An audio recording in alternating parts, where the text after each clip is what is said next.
আরে দেখো দেখো আমি এটা কি পরছি। আরে এটা আবার কেমন হেডফোন, এই যে নাও তোমার জন্য একটা আনছি। আচ্ছা ঠিক আছে, ধন্যবাদ তোমাকে, যাই আমি তাড়াতাড়ি যাই। আরে এটা তো মনে হয় ছোটুর জন্য ছিল।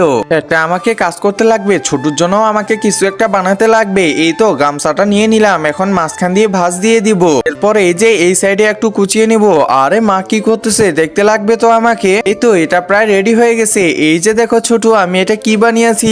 আরে ভাই এটা তো অনেক ফানি দেখতে লাগতেছে। এ ধরি তো আমি তাড়াতাড়ি করে। আরে মা তুমি আবার এটা কি বানিয়েছো। আরে রাজু দাঁড়া দাঁড়া, আরো অনেক কিছু আছে বানানো। আরে মা আবার কি শুরু করে দিল। এই যে দেখ আমি কি নিয়ে আসলাম। প্রথমে কাপড়টা এখানে দিয়ে দিব, এরপর একটা মাথা এখানে দিব, এরপর আমি এখানে শুয়ে পড়বো। একজন মা কতটা আপন হয়ে থাকে, যার মানেই তাকে জিজ্ঞাসা করে দেখো। তো দেখা যাক বন্ধুরা, এই মায়ের জন্য কে ভিডিওটিতে লাইক এন্ড সাবস্ক্রাইব করে।